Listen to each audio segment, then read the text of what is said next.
I would be honored if you would join us. That's Darth Vader and the dark side of the Force. That's what I'm going to talk about today. Um, is basically shadow work, and it is related to your dark side. George Lucas was very much onto something when it came to spirituality in the Star Wars mythos. That's one of the reasons why I love it so much, and I'll talk about some more aspects of Star Wars later on. But in reference to like Anakin Skywalker, right? The first thing he did was when he executed Count Dooku with the lightsabers. He internally felt that was wrong, and that was kind of like a segue into him crossing over, basically. And then, so what happens when these negative thoughts come up when Anakin landed on the lava planet where Obi-Wan was at. I mean, when Obi-Wan landed on the planet Anakin was at, and Padme was there, the thoughts that were running through Anakin's mind was Obi-Wan was having an affair with Padme, and he's like, "Are you're together? You're with her?" And he was conjuring up something that was false in his brain because he was so consumed by his negative emotion. He made up something in his mind that wasn't true, and he retaliated in accordance. Because I don't think Obi-Wan was doing anything nefarious. Obi-Wan brought Padme to emotionally try to calm Anakin down, but instead he was using anger and negative thinking to retaliate to him because he made up a story that Obi-Wan was doing something nefarious with Padme, and they were both they're both like against him in some fashion. So in reference to the dark side, when people talk about positive and negative thoughts, when someone says, "Oh, I only want to think positive thoughts or have positive energy," you are having a negative experience by doing that. What you're doing is you're pushing the shadow to the foreground and not dealing with it directly. So many people do this, and I may have done it a long time ago, unconsciously. Just like, don't think of anything negative, only think positive. It pushes the shadow. Like, I might have done it a little bit because I kind of knew better because when I was younger, I dealt with a lot of I had deep-seated anger and childhood trauma stuff related to that anger and this and that. So I always knew it was there, so I was more conscious of it. So I wasn't playing like, "Oh, I'm in La La Land and I only think positive thoughts and negativity doesn't affect me."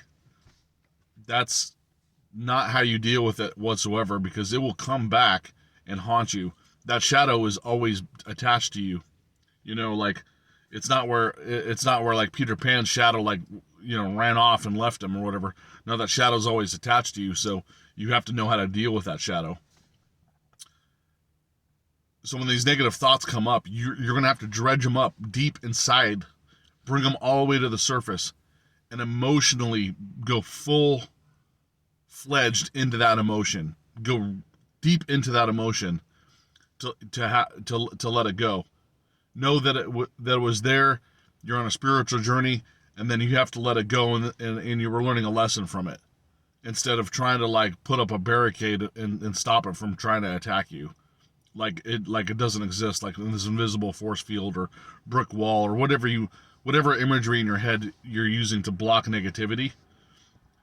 And that's another thing when you say blocking. "Oh, I'm blocking negativity." No, you're not. You're not blocking nothing. Just by you saying that makes me know that you're not blocking negativity.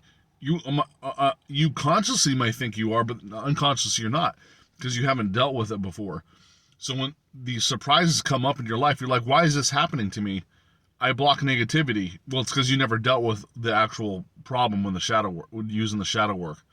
The dark side is still with you. Every one of us has a dark side. There is no, unless you're like completely enlightened into a electrical soul field, like your soul's complete energy. I don't know if there's a dark side there, but when you're in your biological body right now in this spiritual being having a temporary physical experience, you have a dark side, and you have to dredge up why that anger comes up. And then you have to create balance by letting it go. This was one of this. It still is affecting me. This is one of the biggest hurdles, quote unquote. And remember, don't get wrapped up in my terminology. I say certain things to give you visuals, so don't get wrapped in my. I'll say it's not a hurdle, Brandon. It's this and this and this. Don't worry about that. The biggest thing I had to come over was and still to this day is my anger. I get angry. I can get angry really fast and retaliate really quickly.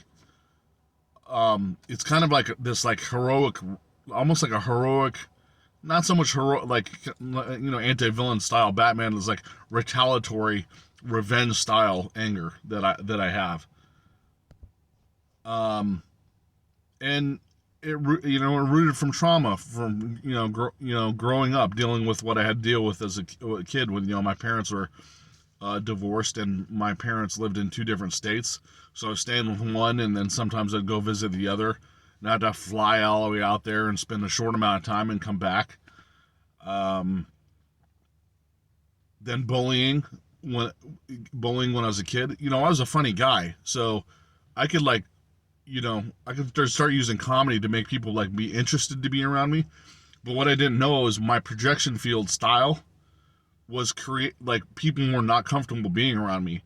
So my projection field was in a way where he's kind of weird. He's kind of a weirdo. And that happens to a lot of us that are on a spiritual journey. When you were born and your destiny is basically to have a spiritual journey. And I had I probably had multiple small spiritual awakenings when I was a child, or I was just born with it. Stuff didn't make sense to me. Why are people beating why were bullies beating kids up that didn't do anything to them? That stuff kind of didn't make sense to me. It's what is going on in their head and their life that makes them do that? And I didn't realize those bullies were reacting to their parental problems. Their parents aren't raising them correctly on some level. The dad might be working all the time, or the mom is not giving them attention. Whatever the case may be, the bullies were doing stuff, and spiritually that didn't make sense to me. I said, well, and some of these people were Christian. I was like, you're a bully and you're a Christian, and it was this just doesn't make sense. But anyways, the bullying happened. I was tall and skinny, so it wasn't like I was packing on a lot of muscle like Arnold Schwarzenegger when I was a kid, because I was growing so fast and my metabolism was high. But it's irregardless, because the bully packs, they run in multiples. So even if you got into a fight, you're fighting five guys. So and then the bullying even happens with it's not just guys. The bullying happens with the women too. The girls condescendingly making fun of the other chick for what she's wearing or how her makeup is or the clothes she's wearing. What she's into, whether she could be a nerd, so she reads a lot of books. They're making fun of her for reading books. Whatever the case may be. Excuse me, I had to have some coffee. That's childhood trauma, going back to the original point. And that's not just childhood trauma. You could deal with trauma when you're an adult, but usually it has something history repeats itself, but that dark side comes out of you. And once you realize that you have a dark side, that's when you consciously you have a dark side, that's when you can deal with it. When you unconsciously don't know that you have it, that's when it's dangerous, right? They say, oh, I have a dark side. I can get angry and retaliatory. Let me try to keep balance so I don't do that when I react to things and emotionally let it go. That's how you deal with the dark side. And to fully remember who we are. The infinite spiritual beings have a temporary human experience. So we're co-creators in this reality. I'm creating this reality I'm in. So I'm reflecting. If you're having problems today, you're getting your past reflected back to you. And a lot of it, there's multiple combinations of things that have effect on you. Like also, if you're living in the past, remember I talked about past, present, and future.